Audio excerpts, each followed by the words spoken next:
In the shadowed vaults of ancient Egypt, where the Nile's eternal whisper meets the unyielding silence of the desert, there lurks a figure both guardian and devourer, a deity whose gaze pierces the veil between life and the endless dark. Forget the gilded pharaohs and their sun-kissed gods of rebirth. This is the god history veiled in enigma. The jackal-headed sentinel who weighed souls against the feather of truth, deciding fates in the Duat's merciless court. Anubis, the embalmer, the protector, the one who walks the edge of oblivion, yet whose myths twist like the coils of a serpent, revealing not just divine power, but the raw terror of mortality itself. Imagine the flicker of torchlight on hieroglyphs etched into tomb walls, the air thick with incense, and the faint acrid scent of natron preserving the dead. For over 3 millennia, Anubis has stood as Egypt's unspoken arbiter, his black-furred form a paradox of compassion and judgment. He is the guide who leads the lost through the underworld's perils, mummifying the bodies of kings to grant them eternity. Yet he is also the fierce watcher, his scales tipping toward annihilation for the unworthy. In a civilization obsessed with immortality, where every pyramid pierced the sky as a defiant cry against death, Anubis embodied the inevitable, the brutal finality that no amount of gold or incantation could fully escape. He was not born of thunderous battles or celestial wars like Ra or Osiris. His domain was quieter, more intimate, the cold touch of linen wrapping a corpse, the solemn chant over a heart laid bare. And in that intimacy lies the horror, for Anubis knew the fragility of flesh better than any god of light. He dissected the soul's secrets, exposing the lies we tell ourselves in life, only to confront them in death's unblinking eye. This is no tale of heroic triumphs or divine romances. Anubis's story is woven from the threads of fear and reverence, a mythology that evolved across dynasties, shaped by priests' whispers in temple shadows and scribes' hurried brushes on papyrus. He emerged from the primordial chaos not as a conqueror, but as a necessity, the first to face the void when Osiris fell to Set's treachery, staining the sands with godly blood. Yet even in his primacy, Anubis fades into ambiguity, son of Ra or Osiris, brother to whom? His origins blur like mist over the Nile at dawn, myths layering upon myths until the god himself becomes a riddle, reflecting Egypt's own obsession with the unseen. Brutal in his precision, genius in his mercy, Anubis is the forgotten architect of the afterlife. The one who ensured the dead did not wander aimlessly but faced judgment with terrifying clarity. History wanted to glorify the living pharaohs, the solar cycles of renewal, but it buried Anubis deeper in the crypts where his image guards against the chaos he alone could tame.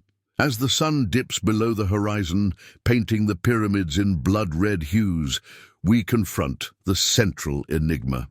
In a land where gods walked among men and death was but a doorway, why does Anubis evoke such dread?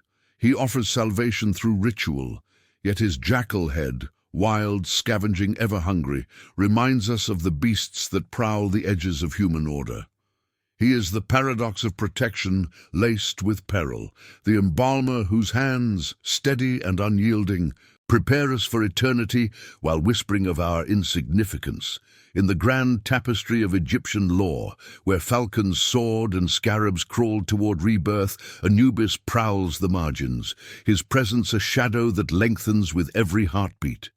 He does not promise paradise without trial. He demands truth, stripping away illusions in the hall of two truths, where the devourer Amit waits to consume the failed.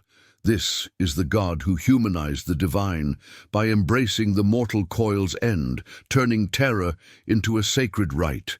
And in that turning, he changed everything, for without Anubis, the pyramids would stand empty, the Nile's floods meaningless, and Egypt's eternal dream reduced to dust. But myths endure not because they soothe, But because they unsettle, Anubis's story is no sanitized fable. It is a descent into the Duat's labyrinth, where rivers of fire meet fields of reeds, and every soul must reckon with its shadows. He stands at the threshold, scales balanced, his voice a low growl echoing through eternity. Who are you truly?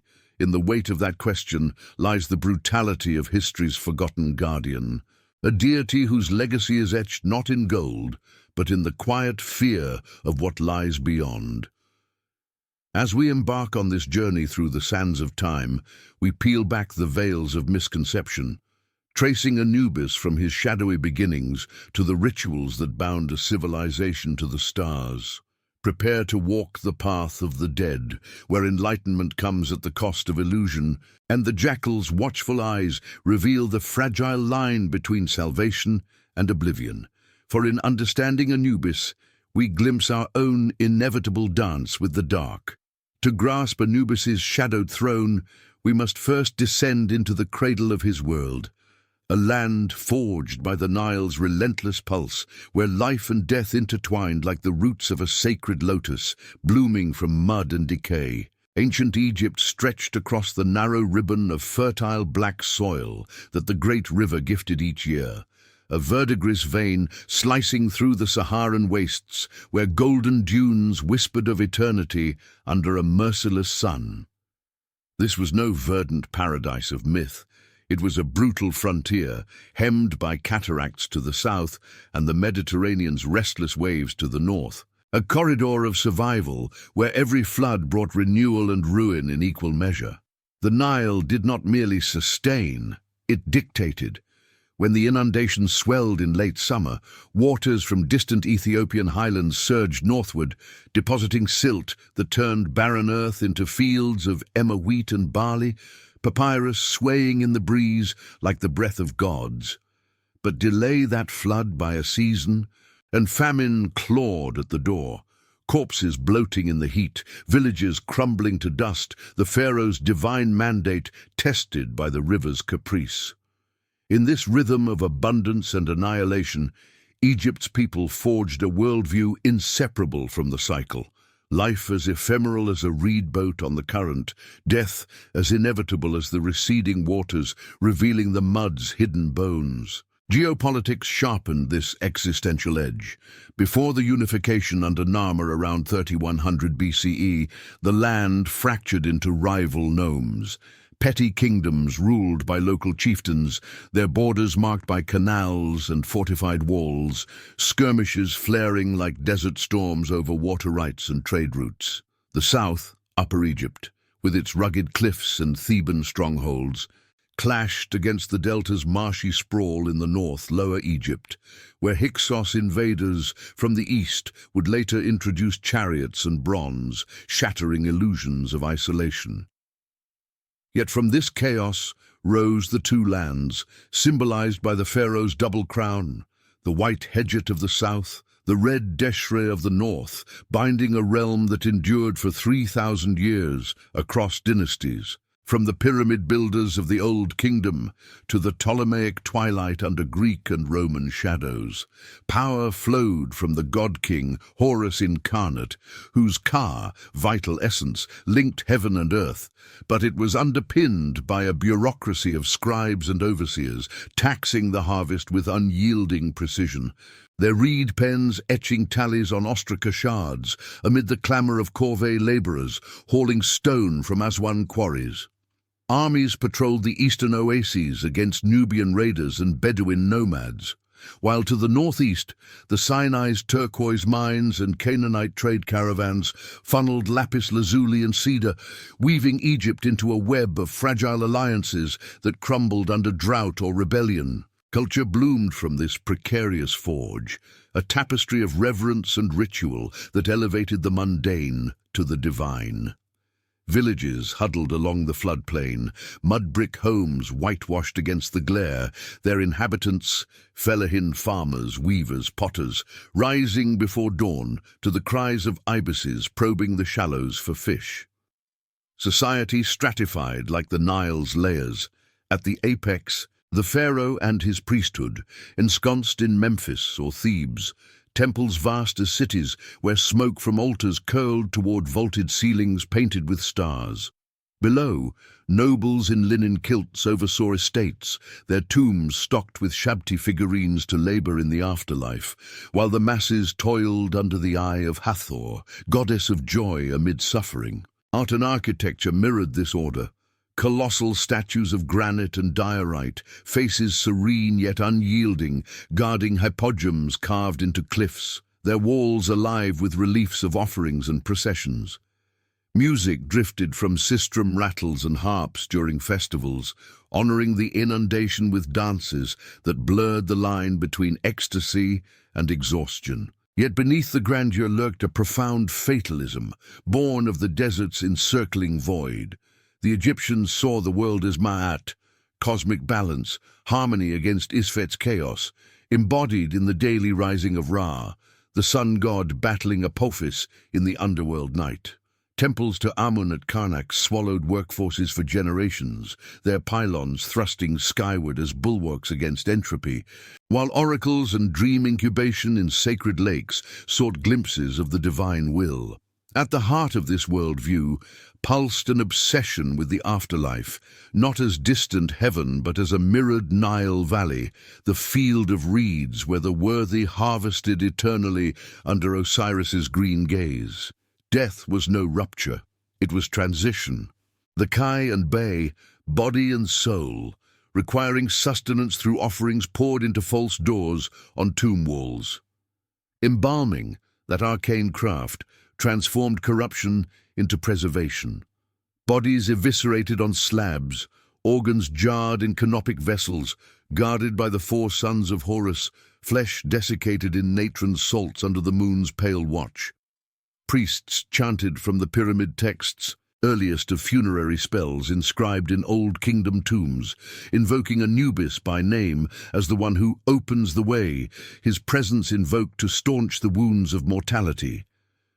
This was no mere hygiene, it was defiance, a ritual alchemy turning the profane vessel of flesh into an imperishable Osiris, the deceased deified.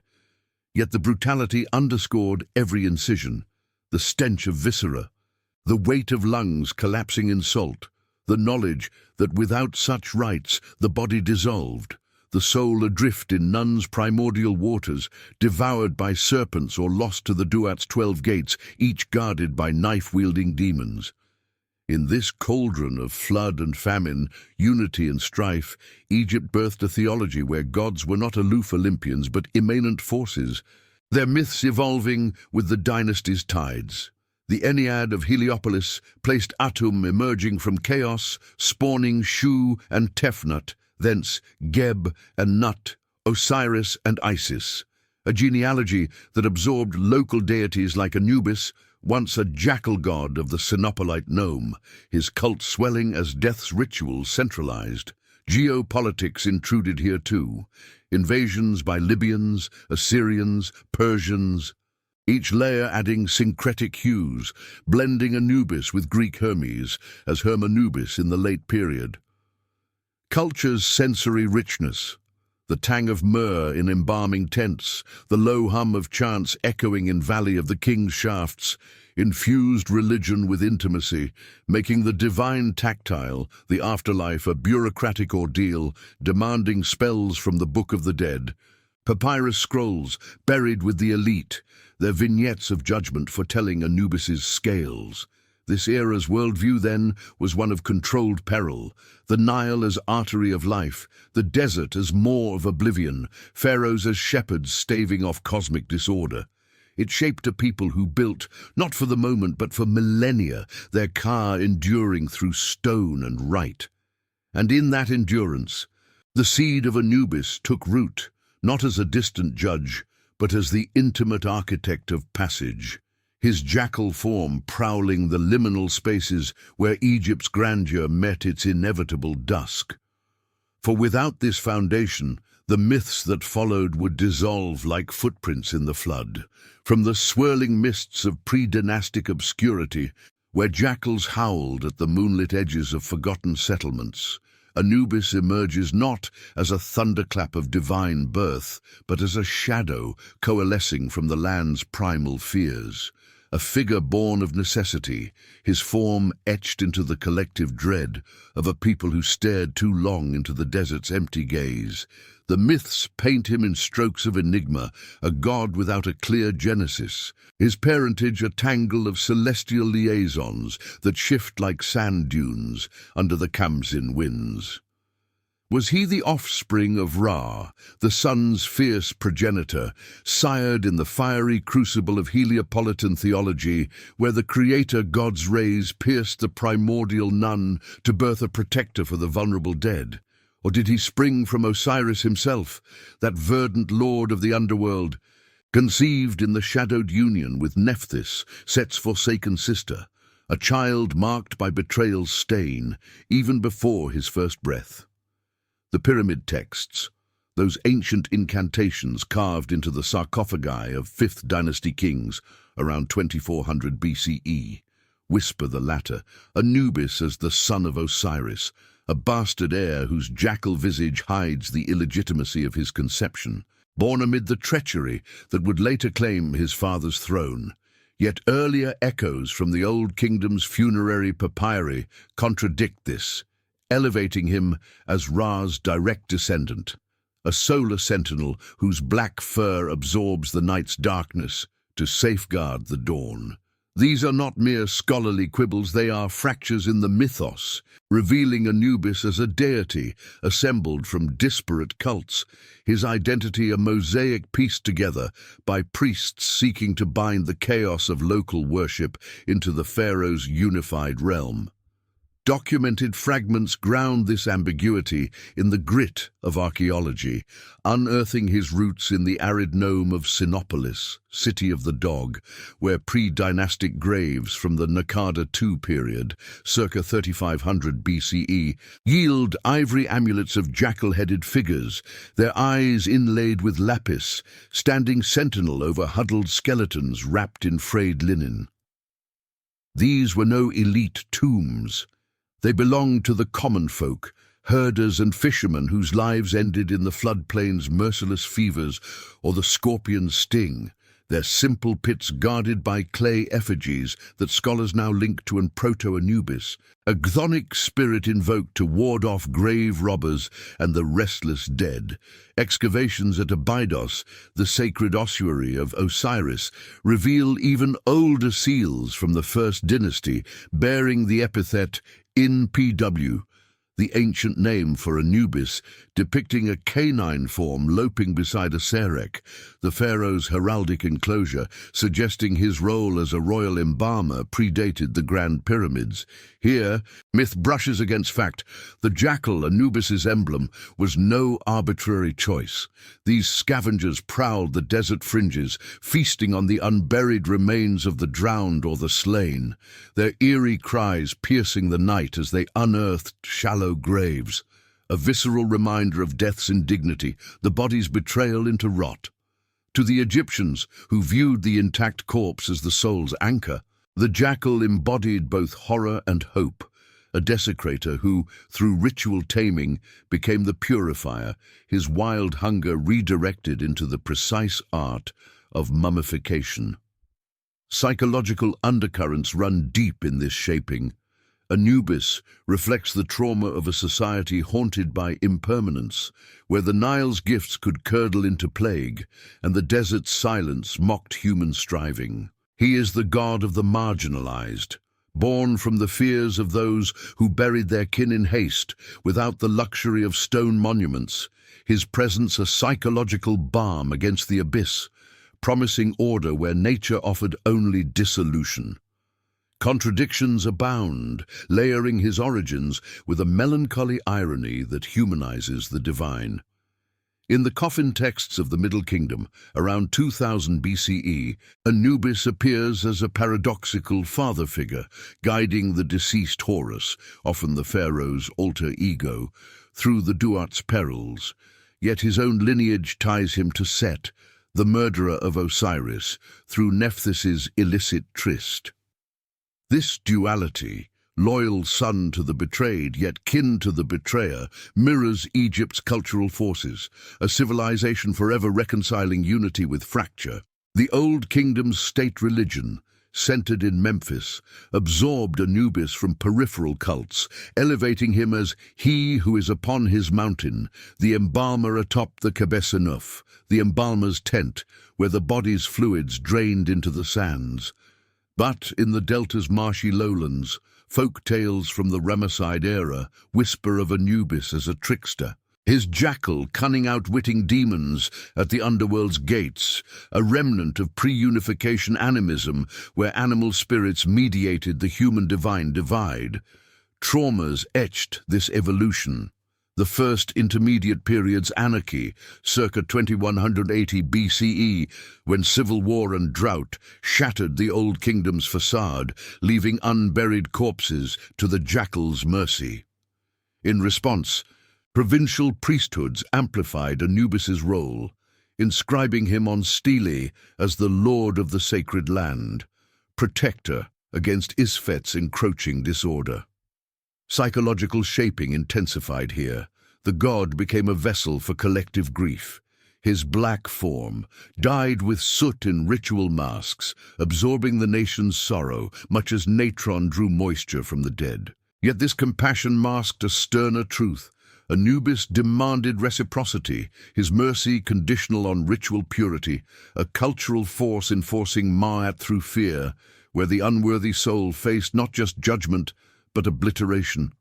As dynasties waxed and waned, these origins solidified in the New Kingdom's grandeur, with temples at Saqqara yielding papyri from the 18th dynasty, detailing Anubis's first act, embalming Osiris after Set's dismemberment, piecing the god-king's limbs with Isis's aid in a blood-soaked rite that stained the delta red.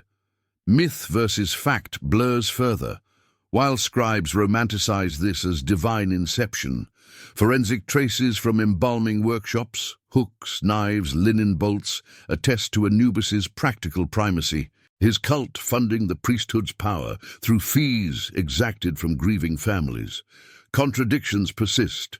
Beloved as Wepwawet, the opener of the ways, in Fayum processions where his standard led royal barks, yet feared as the devourer's kin, his scales tipping toward Amit's jaws. Cultural forces, the inexorable march of the Nile's calendar, the pharaoh's deification cults, molded him into a psychological anchor, a god whose traumas echoed humanity's, abandonment, betrayal, the raw exposure of death's underbelly. In the quiet hours before the inundation, when scribes unrolled the Book of Gates, Anubis stood, revealed not as myth's invention, but as history's unyielding response. A deity forged in the crucible of loss, his jackal eyes reflecting the fragile spark of the soul against eternity's encroaching night. And in that reflection, the path to his greater deeds began to unfold, each myth a step deeper into the Duat's unlit heart. As the pre-dynastic shadows lengthen into the unified dawn of the two lands, Anubis steps from myth's cradle into the arena of divine crisis. His jackal form, no longer a distant silhouette, but a pivotal force in the cataclysm that reshaped the gods themselves. This is the rise not of conquest or celestial glory, but of quiet intervention amid familial carnage. A god summoned from the fringes to mend the unmendable, his deeds unfolding in the bloodied sands of the delta, where betrayal's echo reverberates through eternity. We turn now to the core events that elevated Anubis from provincial guardian to the underworld's indispensable architect, events etched in the pyramid texts and Book of the Dead, with a forensic precision that belies their horror. The murder of Osiris, the embalming that birthed resurrection, and the trials that followed, each a layer of ritual violence revealing the god's unyielding hand in taming death's chaos. It begins with treachery's blade, in the shadowed halls of an ancient palace where the gods walked as kin, their forms manifesting in the pharaoh's courtly intrigues. Osiris, the benevolent king of the Ennead, ruler of the fertile Black Earth, had unified the realms under Ma'at's banner, teaching agriculture's secrets to a world still raw from Nun's abyss. His brother Set, embodiment of storms and foreign deserts, seethed in envy, his red-haired form a whirlwind of Isfet, plotting in the marshes where crocodiles lurked unseen. The myth, preserved in Plutarch's retelling from Ptolemaic echoes and fragmented on Middle Kingdom papyri, unfolds with deliberate brutality. A banquet in Osiris's honor, the air thick with the scent of lotus wine and roasted ibex, laughter masking Set's malice. He unveiled an ornate chest, gilded and cunningly measured to Osiris's exact frame, challenging the gods to a game of fit. Osiris, trusting in brotherhood, reclined within, only for Set to slam the lid, sealing it with molten lead poured under a waxing moon, the sizzle mingling with cries of horror from Isis and Nephthys. Dragged to the Nile's edge, the chest was cast adrift, bobbing southward like a funeral bark inverted. Osiris suffocating in the dark, his godly essence pooling in the wooden confines as the current carried him to Byblos's distant shores. But death for a god is no simple extinguishing. It fractures the cosmos, and here Anubis enters, his origins contradictions propelling him into action. Summoned by Nephthys, his mother in the tangled genealogy, her loyalty torn between brothers, Anubis arrives not as warrior, but as artisan of the macabre, his black-furred silhouette materializing amid the delta's papyrus thickets, where the river's mud clung to his pores like congealed blood. The pyramid texts, inscribed in Unos's tomb around 2350 BCE, detail his first core act with stark intimacy, locating the chest in Byblos, entwined in a tamarisk tree that had grown around it, its bark pulsing with Osiris's trapped Ka. With Isis's aid, they felled the tree, prying open the lid to a sight of visceral decay. Osiris's body bloated and marred, his green skin mottled, eyes clouded like the Nile after storm. Yet Anubis hesitated not. In the embalmer's tent, under the flicker of oil lamps casting elongated shadows on linen-draped walls, he performed the rite that would define him. Forensic in its detail, the process mirrored human mummification, incisions at the left abdomen with an obsidian knife, the etiological blade said to be forged from a meteor's fall, drawing forth the viscera in a ritual evisceration, lungs, liver, stomach, intestines, each organ extracted, washed in palm wine that stung the air with fermented sharpness, then anointed with cedar oil and myrrh, their resins oozing like tears from the gods. The heart, seat of intellect and emotion, remained untouched, for it alone would face judgment later. The brain, deemed worthless, was discarded through the nostrils with a hooked bronze rod, the slurping echo a profane counterpoint to the priest's chants. This was no mere preservation. It was resurrection's forge. Anubis's hands, steady, furred, unerring, reassembling Osiris from 14 scattered pieces, for Set, in vengeful fury upon discovering the body, had dismembered it anew, flinging limbs across Egypt. The phallus to the Nile's depths, devoured by fish, the legs to the desert's dunes, the torso to the sacred fields of Abydos. Each retrieval was a trial, Anubis prowling the night with jackal senses attuned to the Ka's faint pulse, unearthing fragments from beasts' bellies or river mud, the metallic tang of blood mingling with the rot of exposure.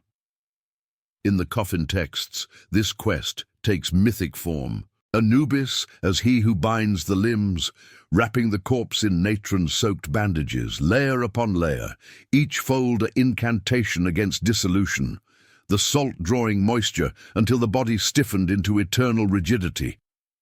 Isis, weeping tears that swelled the Nile, conceived Horus from the reconstructed form through magical union. But it was Anubis's precision that ensured Osiris's rebirth as Lord of the Duat, his verdant hue restored, enthroned in the underworld's starry realm. And in that binding, everything shifted. The dead king's passage from victim to judge, a template for every pharaoh's hope, Anubis elevated from obscure cult figure to the right's patron, his image now emblazoned on canopic jars in every tomb.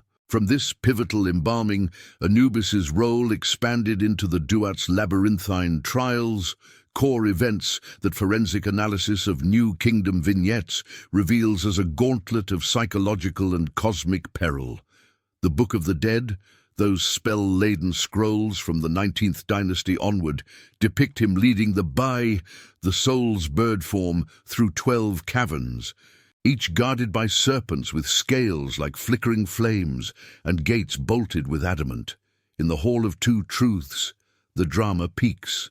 Anubis, scales in paw, places the heart on the balance against Mahat's feather, light as truth's whisper, while Thoth records the verdict, his ibis beak scratching on a pallet amid the hall's echoing vastness, walls painted with the devoured's agonized faces. The air grows heavy with the soul's confessions, recited from the negative confession, 42 denials of sin, each aimed at a judge god whose eyes burn like embers. If equilibrium holds, Osiris nods approval, the deceased joining the imperishable stars. But imbalance tips toward Amit, the devourer, crocodile jaws, lion haunches, hippopotamus maw, whose rending feast echoes with bone-crunching finality, the soul's annihilation a second death, erased from the cosmic ledger. These events, layered across dynasties, were no abstract theology. They infiltrated ritual, as seen in the opening of the mouth ceremony at Saqqara, where priests donned Anubis masks of dyed leather, their voices muffled as they touched adzes to mummy masks, symbolically restoring senses for the afterlife journey. In the 18th dynasty's Amarna interlude, even Akhenaten's monotheistic fervor could not fully eclipse Anubis, his shrines repurposed yet enduring in folk practice, a testament to the god's inexorable rise. Brutal in execution, these core myths underscore human fragility. The heart's weight, burdened by life's deceptions, confronting the feather's purity under Anubis's impassive gaze. He does not judge with thunder, his verdict is intimate, surgical, the scale's faint creak the only sound before fate seals. From Osiris's murder to the endless weighings, Anubis's deeds wove protection from peril, his presence a melancholy bulwark against oblivion. Yet in this ascent, shadows linger, whispers of his Setian ties tempting darker roles, hints of a god who, in guarding the dead, glimpsed the void's allure. And as these trials etched his primacy, the path turned inward, toward a philosophy born of endless encounters with the soul's hidden fractures. In the dim glow of the Duat's eternal twilight, where the boundaries of flesh and spirit blur into an indistinct haze, Anubis confronts the profoundest riddle of his dominion. Not the mechanics of judgment, nor the rituals that bind the dead, but the inner alchemy that transmutes violence into wisdom, chaos into cosmic order. This is the philosophy forged in the god's solitary vigils, a slow evolution from the bloodied sands of Osiris's dismemberment to the contemplative depths of the scales, where each soul's weighing becomes a mirror to his own fractured essence. No longer merely the embalmer's hand or the jackal's prowling shadow, Anubis turns inward, his myths revealing a deity whose enlightenment emerges from the very abyss he guards. A turn from brute necessity to introspective guardianship that reshapes the Egyptian soul's journey through eternity. Consider the solitude of the embalmer's tent, that linen-draped sanctum where the air hangs heavy with the bite of resins and the faint underlying rot that no incantation fully erases. Here, amid the rhythmic drip of fluids into clay basins and the priest's murmured invocations, Anubis's philosophy takes root, not in thunderous revelations from the heavens, but in the intimate dissection of mortality. The pyramid texts, those archaic spells etched with unyielding precision into the sarcophagi of Old Kingdom pharaohs, first hint at this inner shift. Anubis as Lord of the Necropolis, not a title of dominion alone, but a meditation on isolation, the god who stands apart, his jackal senses attuned to the whispers of the Kai as it detaches from the cooling corpse. This was no passive role. It demanded a philosophical reckoning with duality, the god embodying Ma'at's balance while harboring the wildness of Set's lineage. In reassembling Osiris, Anubis glimpsed the soul's fragility, how betrayal scatters the self, how reconstruction requires not just skill, but insight into the hidden fractures that life inflicts. The coffin texts of the Middle Kingdom expand this, portraying him in nocturnal rites where he contemplates the Duat's 12 hours, each a psychological descent mirroring the deceased's turmoil. Caverns of fire testing resolve, lakes of knives slicing illusions, fields of despair where the unworthy confront their unburied regrets. Anubis, ever the observer, evolves from actor in divine tragedy to sage, his presence a philosophical anchor, urging the soul toward self-examination before the scales tip. This inner evolution unfolds across dynasties like the Nile's measured flood, each era layering nuance onto the god's contemplative core. In the New Kingdom's opulent tombs, the Book of the Dead vignettes capture Anubis in repose. His form seated before the balance, eyes, dark pools reflecting torchlight, fixed not on the heart's quiver, but on the void beyond. Here, philosophy manifests as a doctrine of truth's inexorability, a belief that enlightenment demands stripping the bar of earthly deceptions, much as natron draws the body's illusions of vitality. The negative confession. And that litany of 42 declarations, I have not stolen, I have not lied, I have not coveted, becomes Anubis's unspoken catechism, a forensic unraveling of the psyche where the god, through his silence, compels honesty. Psychological framing deepens this. Anubis, born of Nephthis's shadowed union, carries the trauma of illegitimacy, a god marked by rejection, yet rising to protect the rejected dead. His evolution mirrors humanity's, from the raw survival of pre-dynastic grave rites, where jackal amulets warded simple pits, to the elaborate metaphysics of the late period, where he syncretizes with Hermes as Hermanubis, blending Egyptian fatalism with Greek logos, a bridge between ritual and reason. In temple inscriptions from Edfu, circa 1400 BCE, he is invoked as the weigher of words, his philosophy extending to the living. Scribes and priests in midnight meditations emulated his vigilance, etching moral codes on stelae that echoed the Duat's trials, turning personal ethics into a bulwark against Isfet. Yet this turn toward enlightenment carries a melancholy weight, an inevitable grandeur laced with the fragility of all things mortal. Anubis does not ascend to unalloyed wisdom. His philosophy grapples with paradox, the compassion of guiding a soul through peril, shadowed by the brutality of Amit's inevitable feast. In the Book of Gates, those underworld cartouches from Ramesside papyri, he navigates the solar bark's nocturnal voyage, protecting Ra from Apophis's coils not with force, but with ritual knowledge, a philosophical restraint born of endless witness to failure. Traumas shape this. The intermediate period's collapses, when unburied kings fueled folk fears of restless Aku, ghosts haunting the living, prompted Anubis's cult to emphasize inner purification.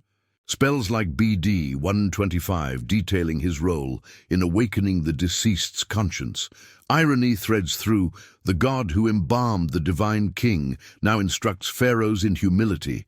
His jackal head, a reminder that even gods partake in the cycle of decay and renewal. Sensory immersion grounds this evolution, the cool weight of the feather in his paw, the heart's faint thud against it, the acrid smoke of incense veiling the hall as verdicts fall. He becomes the introspective guardian, his myths evolving to reveal not just judgment's mechanics, but the soul's potential for transcendence, a mercy extended through understanding rather than blind rite. As the dynasties fade into Ptolemaic twilight, Anubis's inner philosophy solidifies into a legacy of quiet revelation, influencing mystery cults where initiates underwent symbolic deaths, emerging with glimpses of the duat's truths. From the visceral acts of core events, he has journeyed to this contemplative plane, his evolution a lesson in history's brutality. Enlightenment forged in the forge of loss, where the jackal's hunger yields to the sage's gaze. No longer defined by Osiris's scattered limbs, Anubis embodies the turn from outer chaos to inner order. His presence a philosophical whisper echoing through the ages, truth as the only salve against oblivion. And in that whisper, the myths deepen, preparing the ground for how mortals across millennia would reinterpret the god who taught them to face their shadows. As the pre-dynastic shadows lengthen into the unified dawn of the two lands, Anubis steps from myth's cradle into the arena of divine crisis, his jackal form no longer a distant silhouette, but a pivotal force in the cataclysm that reshaped the gods themselves. This is the rise not of conquest or celestial glory, but of quiet intervention amid familial carnage, a god summoned from the fringes to mend the unmendable, his deeds unfolding in the bloodied sands of the delta, where betrayal's echo reverberates through eternity. We turn now to the core events that elevated Anubis from provincial guardian to the underworld's indispensable architect, events etched in the pyramid texts and Book of the Dead with a forensic precision that belies their horror. The murder of Osiris, the embalming that birthed resurrection, and the trials that followed, each a layer of ritual violence revealing the god's unyielding hand in taming death's chaos. It begins with treachery's blade, in the shadowed halls of an ancient palace where the gods walked as kin, their forms manifesting in the pharaoh's courtly intrigues, the air laced with the heavy perfume of Kifi incense burning in bronze braziers. Osiris, the benevolent king of the Ennead, ruler of the fertile black earth that mirrored the Nile's bounty, had unified the realms under Ma'at's banner, teaching agriculture's secrets to a world still raw from Nun's abyss, sowing seeds in cracked soil, irrigating fields with canals that snaked like veins across the floodplain. His brother Set, embodiment of storms and foreign deserts, seethed in envy, his red-haired form a whirlwind of Isfet, plotting in the marshes where Sobek's crocodiles lurked unseen, their jaws snapping at the water's murky surface. The myth, preserved in Plutarch's retelling from Ptolemaic echoes and fragmented on Middle Kingdom papyri, like the Shabaka stone, unfolds with deliberate brutality. A banquet in Osiris's honor, held under a canopy of stars that wheeled indifferently overhead, the air thick with the scent of lotus wine fermenting in alabaster jars and roasted ibex crackling over open flames, laughter masking Set's malice like a veil over a scorpion's sting. He unveiled an ornate chest, gilded with electrum that caught the torchlight in deceptive gleams, cunningly measured to Osiris's exact frame by spies who had noted the god-king's repose. Challenging the Ennead to a game of fit, who among them could lie within and claim its comfort, Set watched with hooded eyes as Osiris, trusting in brotherhood's ancient bond, reclined inside, his green-tinged skin brushing the cedar interior. The lid slammed shut with a thunderous finality, sealing it with molten lead poured from crucibles that hissed like serpents, the acrid smoke choking the hall as cries of horror erupted from Isis and Nephthys, their voices roar against the sudden silence. Dragged to the Nile's edge, where papyrus swayed in the night breeze, the chest was cast adrift, bobbing southward like a funeral bark inverted, Osiris suffocating in the dark confines, his godly essence pooling in the wooden prison as the current carried him to Byblos's distant shores, entangled in a tamarisk's roots that drank deeply of his fading vitality. But death for a god is no simple extinguishing. It fractures the cosmos, the sun faltering in its path, crops withering under an unnatural pall.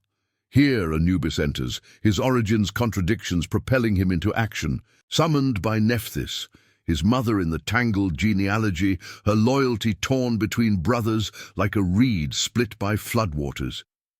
He arrives not as warrior with spear aloft, but as artisan of the macabre, his black-furred silhouette materializing amid the delta's papyrus thickets, where the river's mud clung to his pores like congealed blood, the humid air buzzing with mosquitoes that feasted on the unwary. The pyramid texts, inscribed in Unus's tomb around 2350 BCE, with hieroglyphs that seem to pulse under torchlight, detail his first core act with stark intimacy, locating the chest in Byblos, its form swallowed by the tamarisk tree that had grown around it in unnatural haste, bark pulsing with Osiris's trapped car like a heart beneath soil. With Isis's aid, her wings enfolding the scene in protective shadow, they felled the tree with axes that rang against wood hardened by divine sorrow, prying open the lid to a sight of visceral decay. Osiris's body, bloated and marred by the sea's brine, his limbs twisted, eyes clouded like the Nile after a storm, the stench of stagnation rising like a curse. Yet Anubis hesitated not.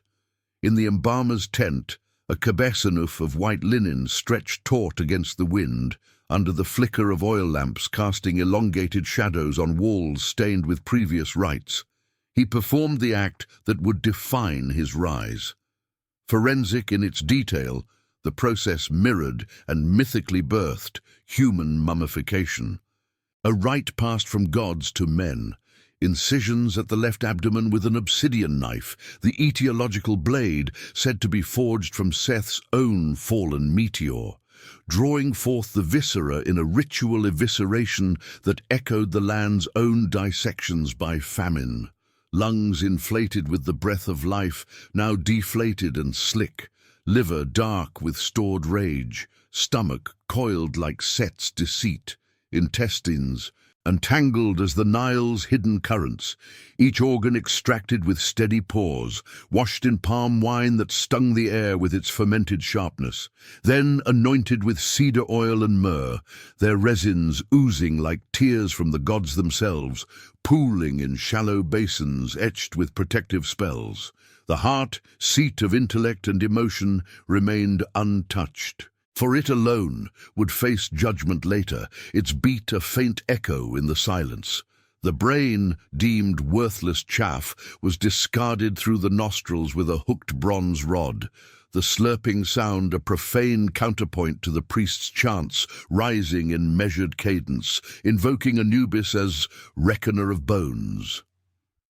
This was no mere preservation, it was resurrection's forge, Anubis's hands, steady, furred, unerring, reassembling Osiris from 14 scattered pieces. For Set, in vengeful fury upon discovering the body hidden in the marshes, had dismembered it anew, flinging limbs across Egypt like curses hurled into the void, the phallus to the Nile's depths, devoured by Oxyrhynchus fish that swam in sacred schools, the legs to the desert's endless dunes, buried under sands that shifted like whispers of oblivion, the torso to the sacred fields of Abydos, where it lay amid the offerings of the faithful. Each retrieval was a trial of endurance, Anubis prowling the night with jackal senses attuned to the car's faint pulse, unearthing fragments from beasts' bellies, vultures dropping bones from the sky, or river mud that sucked at his form like greedy fingers, the metallic tang of blood mingling with the rot of exposure, the moon's pale light glinting off retrieved sinews. In the coffin texts of the Middle Kingdom, this quest takes mythic form, Anubis as he who binds the limbs, unwrapping the corpse in natron-soaked bandages, layer upon layer, each fold an incantation against dissolution, the salt drawing moisture until the body stiffened into eternal rigidity, the air in the tent thickening with the dry, powdery scent of preservation. Isis, weeping tears that swelled the Nile's banks and brought the annual flood. Conceived Horus from the reconstructed form through magical union, her falcon-headed son, avenging the wrong.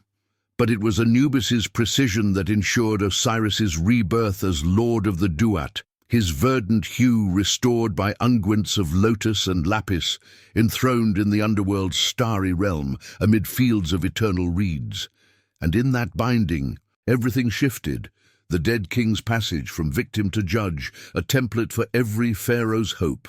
Anubis elevated from obscure cult figure to the right's eternal patron, his image now emblazoned on canopic jars in every tomb from Saqqara to the Valley of the Kings. From this pivotal embalming, Anubis's role expanded into the Duat's labyrinthine trials. Core events that forensic analysis of New Kingdom vignettes, unrolled from papyri yellowed by millennia, reveals as a gauntlet of psychological and cosmic peril, each gate a threshold testing the soul's mettle. The Book of the Dead, those spell-laden scrolls from the 19th dynasty onward, depict him leading the Ba, the soul's bird form with human head, through 12 caverns hewn from obsidian and shadow, each guarded by serpents with scales like flickering flames that licked at the air, and gates bolted with adamant forged in Ra's solar forge. Demons with knives of flint barred the way, their forms twisted hybrids of scorpion and bull, demanding passwords from the 42 assessors who embodied sins like theft and murder. In the Hall of Two Truths, the drama peaks with cinematic inevitability. Anubis, scales cradled in one paw like a fragile promise, places the heart, plucked still warm from the mummy's chest, on the balance against Maat's feather, light as truth's whisper yet heavy with cosmic import, while Thoth, Ibis-headed scribe, records the verdict, his beak scratching on a pallet amid the hall's echoing vastness, walls painted with the devoured's agonized faces, frozen in eternal scream. The air grows heavy with the soul's confessions, recited from the negative confession, 42 denials of sin, each aimed at a judge god, whose eyes burn like embers in the gloom.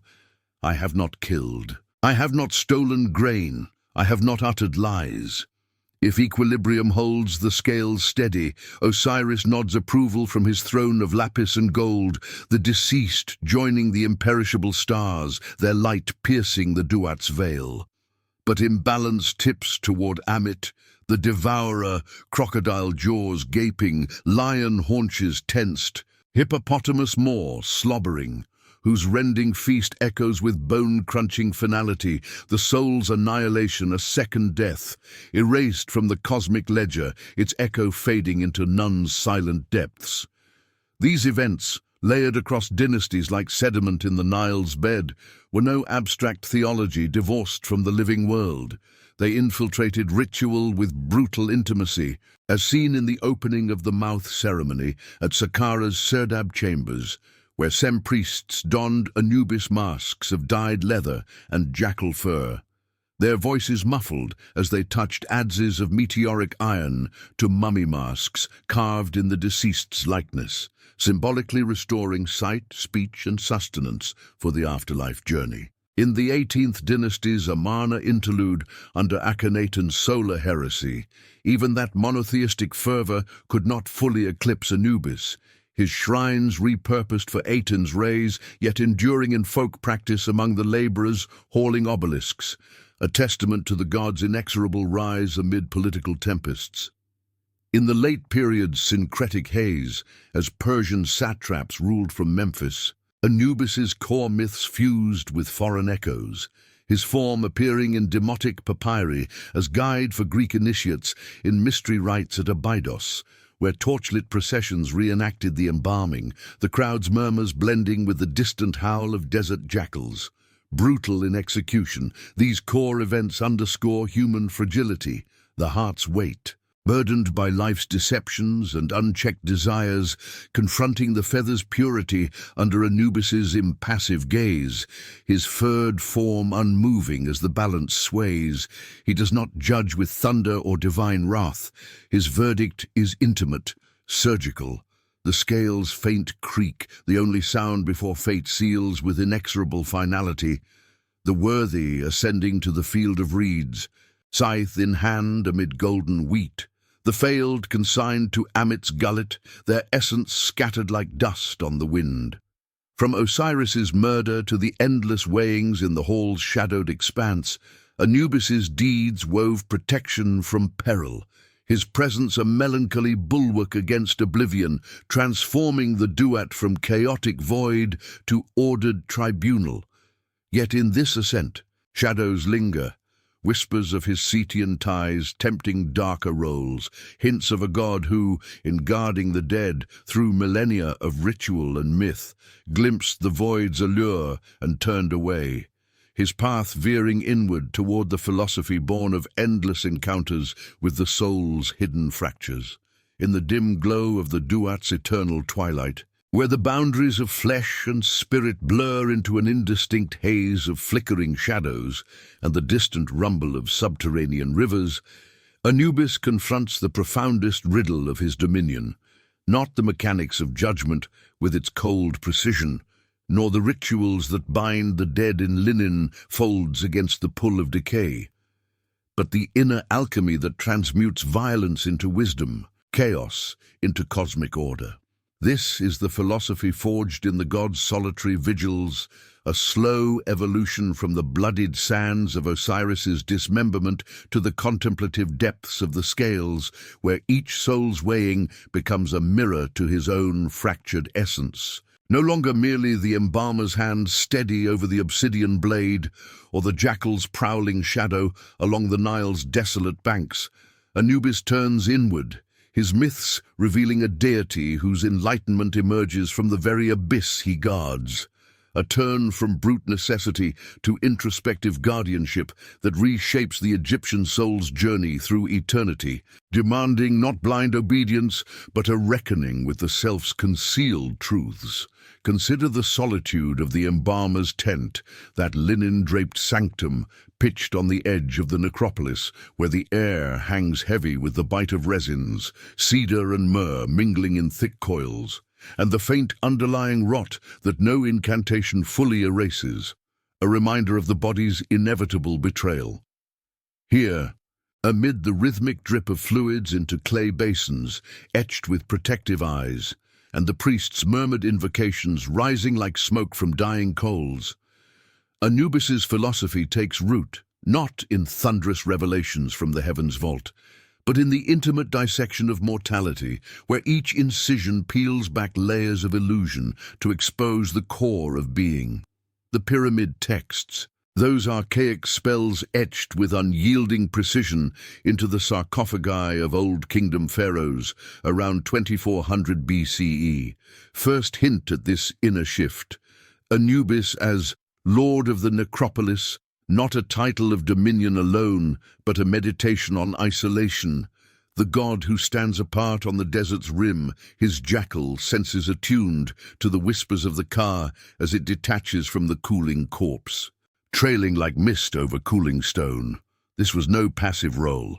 It demanded a philosophical reckoning with duality, the god embodying Mayat's balance, truth's feather light against the heart's burdened weight, while harboring the wildness of Set's lineage. That red desert fury coiled in his veins, like a serpent in the sands. In reassembling Osiris from scattered limbs, slick with river mud and beast's saliva, Anubis glimpsed the soul's fragility, how betrayal scatters the self into fragments adrift in the duat's currents, how reconstruction requires not just skill with bandages and salts, but insight into the hidden fractures that life inflicts, the quiet erosions of envy and deceit that no flood can wash away. This inner evolution unfolds across dynasties like the Nile's measured flood, each era layering nuance onto the god's contemplative core, transforming him from ritual functionary to sage of the unseen. In the New Kingdom's opulent tombs, hewn into Theban cliffs, the Book of the Dead vignettes, unrolled from papyrus stained with Nile silt, capture Anubis in repose before the balance, his form seated on a throne of ebony and gold, eyes dark pools reflecting the torchlight's dance, fixed not on the heart's quiver as it sways the scales, but on the void beyond, that nuns primordial emptiness where all distinctions dissolve. Here, philosophy manifests as a doctrine of truth's inexorability, a belief that enlightenment demands stripping the bay of earthly deceptions, much as natron draws the body's illusions of vitality into dry, crumbling heaps. The negative confession, that litany of 42 declarations recited in the hall's echoing vastness. I have not killed, I have not stolen grain, I have not uttered lies against my kin, becomes Anubis's unspoken catechism, a forensic unraveling of the psyche where the god, through his silence and steady gaze, compels honesty, forcing the soul to confront the weight of unspoken sins accumulated like dust in forgotten corners. Psychological framing deepens this. Anubis, born of Nephthys's shadowed union, amid Set's treachery, carries the trauma of illegitimacy, a god marked by rejection, yet rising to protect the rejected dead, orphans of the floodplain, pharaohs felled by plague, their essences adrift without his guiding paw. His evolution mirrors humanity's own tortuous path, from the raw survival of pre-dynastic grave rites, where simple amulets of bone warded hasty pits against jackal scavengers, to the elaborate metaphysics of the late period, around 700 BCE, where he syncretizes with Hermes as Anubis in the Greco-Egyptian cults of Alexandria, blending Egyptian fatalism with Greek logos, a bridge between ritual's visceral pull and reason's measured inquiry, allowing initiates to glimpse the duat's truths through symbolic descent. Yet this turn toward enlightenment carries a melancholy weight, an inevitable grandeur laced with the fragility of all things mortal. For Anubis does not ascend to unalloyed wisdom without scars. His philosophy grapples with paradox, the compassion of guiding a soul through peril's gates, shadowed by the brutality of Amit's inevitable feast, her jaws snapping shut on the unbalanced like the desert swallowing a fallen reed. In the Book of Gates, those underworld cartouches from Ramesside papyri unrolled in temple scriptoria, he navigates the solar bark's nocturnal voyage through the duat's 12 hours, protecting Ra from Apophis's coiling darkness, not with the fury of spear or storm, but with ritual knowledge and unblinking vigilance, a philosophical restraint born of endless witness to failure, the souls that crumble under confession's burden, their forms dissolving into vaporous regret. Traumas shape this introspection. The first intermediate periods collapses around 2180 BCE, when civil war and drought shattered the old kingdom's facade, leaving unburied kings and commoners alike to fuel folk fears of restless Aku, ghosts haunting the living with wails that pierced the night, prompted Anubis's cult to emphasize inner purification, spells like BD 125, detailing his role in awakening the deceased's conscience, urging a lifetime of Mayat to lighten the heart's load. Irony threads through like veins of lapis in granite. The god who embalmed the divine king in a tent reeking of blood and salt now instructs pharaohs in humility during their own rites. His jackal head a reminder that even gods partake in the cycle of decay and renewal, their immortality purchased at the cost of confronting their own shadowed kinships. Sensory immersion grounds this evolution, the cool weight of the feather in his paw, its ostrich plumes whispering against the gold pan, the heart's faint thud echoing in the hall's silence, a pulse of accumulated life, the acrid smoke of incense veiling the air as verdicts fall, Thoth's quill scratching judgments into eternity. He becomes the introspective guardian, his myths evolving to reveal not just judgment's mechanics, but the soul's potential for transcendence, a mercy extended through understanding rather than blind right, where truth emerges as the scalpel that heals by excising falsehood. As the dynasties fade into Ptolemaic twilight under foreign skies, Anubis's inner philosophy solidifies into a legacy of quiet revelation, influencing mystery cults in the Delta's hidden shrines, where initiates underwent symbolic deaths, entombed in sarcophagi for nights of vigil, emerging with glimpses of the duat's truths, their lives forever altered by the god's demand for self-scrutiny. From the visceral acts of core events, the knife slice, the scales tilt, he has journeyed to this contemplative plane, his evolution a lesson in history's brutality, enlightenment forged in the forge of loss, where the jackal's primal hunger yields to the sage's measured gaze, offering not escape from death, but dignity in its embrace.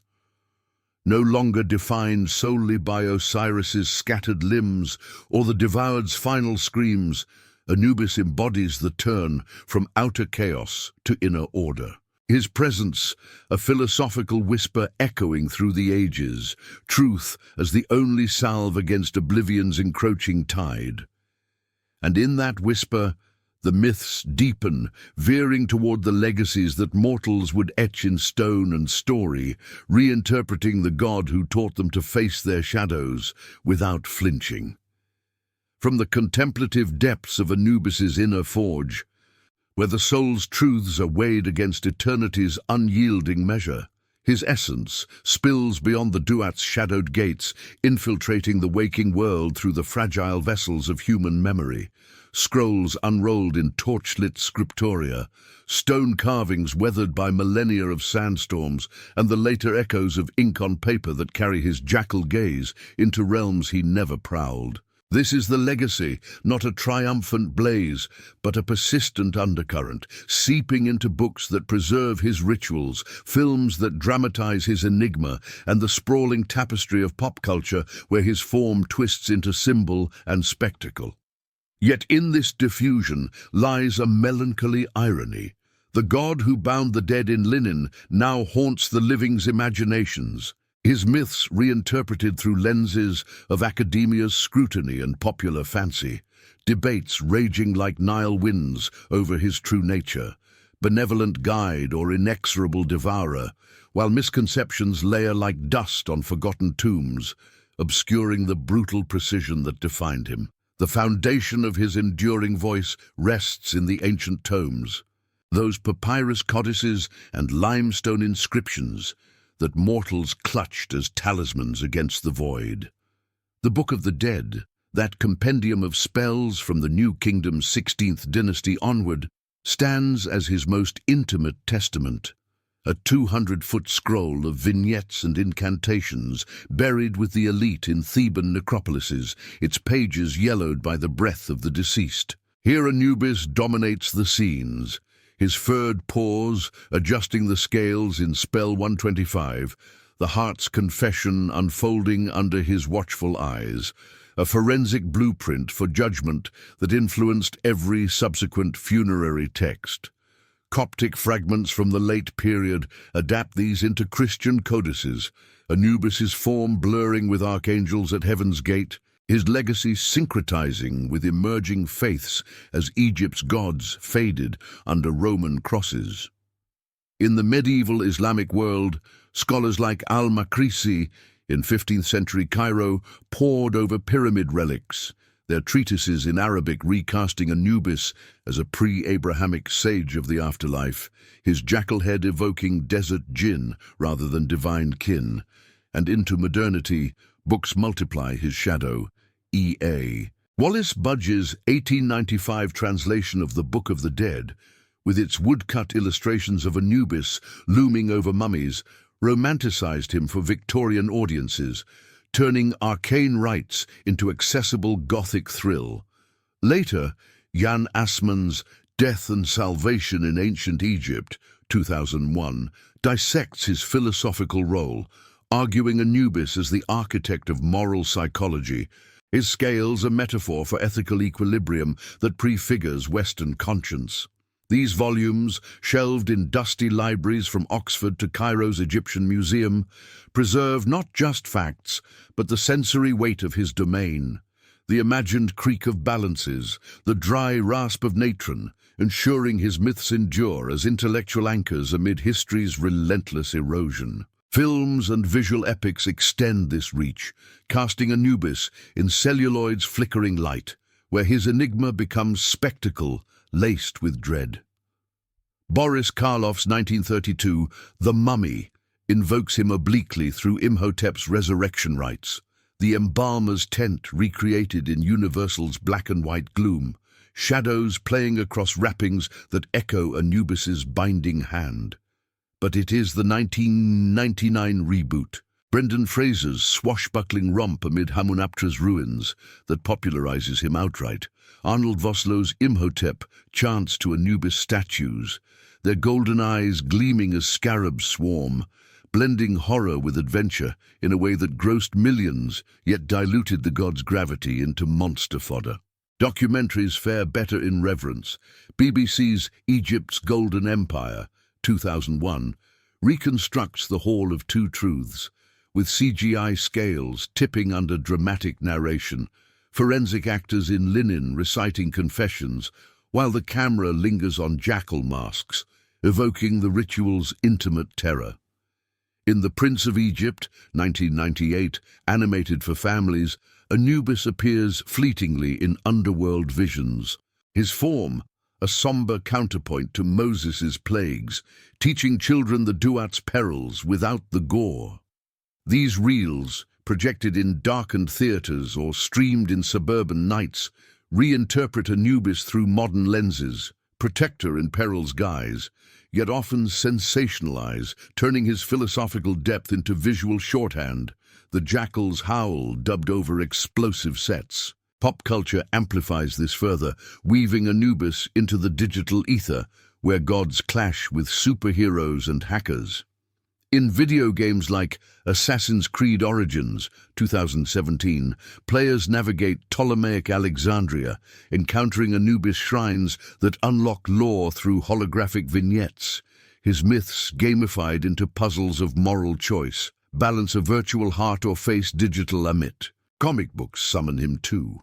In Neil Gaiman's Sandman series, 1989-1996, Anubis guests as a weary psychopomp in the dreaming's realms, his furred form debating death's bureaucracy with dream, a nod to his introspective evolution that humanizes the divine. Television episodes from Stargate SG-1, 1997, where Anubis evolves into a Goa'uld villain, his mask a sci-fi menace, to American Gods, 2017, recasting him as a faded immigrant deity in roadside motels, thrust him into contemporary alienation, his legacy a commentary on forgotten faiths in a godless age. Even fashion and tattoos bear his mark, jackal pendants sold in New Age shops, inked on skin as talismans against mortality, stripping his brutality to aesthetic allure. Academic reinterpretations sharpen these threads, debates flaring in journals like the Journal of Egyptian Archaeology, where scholars dissect his syncretic soul. Egyptologist Geraldine Pinch in Handbook of Egyptian Mythology, 2002, reframes Anubis as a feminist ally, his collaboration with Isis highlighting female agency and resurrection, countering patriarchal readings that cast him as mere functionary. Debates rage over his origins. Was he truly Osiris's son, or a pre-dynastic jackal spirit co-opted by Heliopolitan priests as salved by Adrian's The Quest for Anubis, 2010? Misconceptions abound. The Grim Reaper of Egypt, a death-bringer rather than guardian, born of Hollywood's gore.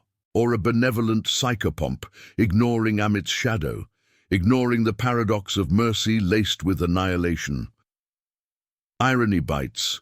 The god who demanded truth now faces scholarly scrutiny, his Setian ties debated as evidence of moral ambiguity, a deity reflecting humanity's fractured ethics. In conferences at the Oriental Institute, voices clash over his decline under Christianity, syncretized into Anubis Hermes for alchemical texts, then buried as pagan relic. Yet his resurgence in Jungian psychology as archetype of the shadow self reveals a psychological framing that endures. These layers, books binding his rights, films flickering his form, pop icons twisting his tale, form a legacy of inevitable diffusion. Grandeur dimmed by time's melancholy grind. Anubis, once the duat's silent arbiter, now prowls modern minds, his myths a bulwark against our own fragility, reminding that even gods fade into interpretation's sands. Yet in the debates and distortions, truth persists. He was the weigher of souls, not conqueror, his jackal eyes piercing illusions across epochs. And that revelation lingers, drawing us toward final reflections on the God who eternalized our dread. As the echoes of Anubis's legacy fade into the modern world's clamor, where screens flicker with his shadowed form and scholars' pens scratch debates over faded papyri, we stand at the threshold of his eternal vigil, the duat's gates creaking shut behind us like the final fold of a mummy's shroud. This journey through the myths has not been a conquest of forgotten lore, but a descent into the jackal's unblinking gaze, where each revelation strips away the illusions we cling to in life, much as natron draws the last breath of moisture from the dead. Anubis, that paradoxical sentinel, emerges not as a conqueror of death, but as its intimate chronicler, his black-furred presence a mirror to our own fragility, reflecting the brutal truth that eternity demands confrontation with the self's concealed fractures. In the quiet aftermath of his tales, we confront the profound melancholy of his domain, a God who offers passage to the stars, yet reminds us that the path is paved with the bones of the unworthy, his scales tipping not toward salvation alone, but toward the inexorable void that claims all. Imagine the desert night, vast and indifferent, where the Nile's distant murmur blends with the wind's low howl, carrying the faint, acrid scent of ancient resins from tombs long sealed. Here, in this sensory hush, Anubis's philosophy lingers like incense smoke, curling toward unseen heavens, a doctrine born not of celestial decree, but of endless witness to human frailty. He is the embalmer whose paws, steady over the obsidian blade, piece together not just Osiris's scattered limbs, but the shattered illusions of every soul that passes through his hall.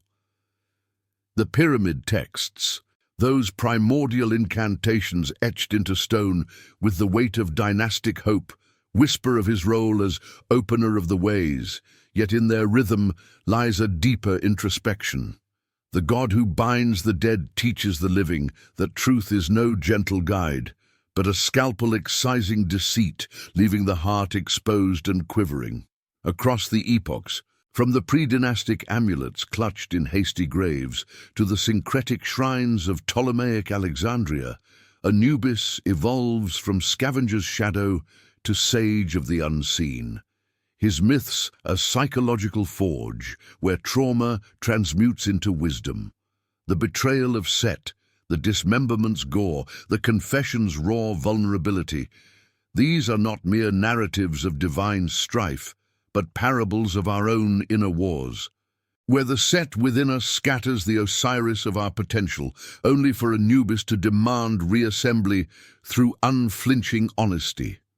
Yet this enlightenment carries an inevitable irony, a grandeur shadowed by history's unrelenting grind. In a civilization that raised pyramids to pierce the sky in defiance of oblivion, Anubis embodies the counterforce, the desert's encroaching silence, the jackal's opportunistic feast on what the flood spares. He protects the car's journey through the duat's perils. Rivers of fire licking at the bar's wings, demons' knives glinting in torchless gloom. Yet his mercy is conditional, laced with the peril of Amit's jaws, that hybrid horror waiting to devour the unbalanced soul in a symphony of crunching bone and fading echo. The Book of the Dead, unrolled in the elite's gilded sarcophagi, captures this paradox in its vignettes. Anubis, furred and solemn, cradling the feather of Mayat, his eyes reflecting not judgment's fire, but the cold clarity of cosmic balance. For the worthy, he grants the field of reeds, where eternal harvests sway under Osiris's green gaze, a mirrored Nile of abundance without famine's bite. But for the failed, those whose hearts, swollen with life's unchecked hungers, outweigh truth's whisper, annihilation follows, a second death that erases not just the body, but the very memory of existence, scattering the essence into none's formless depths like dust before the Khamsin. This duality humanizes him, stripping the divine of its aloof splendor. Anubis, kin to the betrayer, set through Nephthis's shadowed tryst, knows betrayal's sting, yet rises as guardian.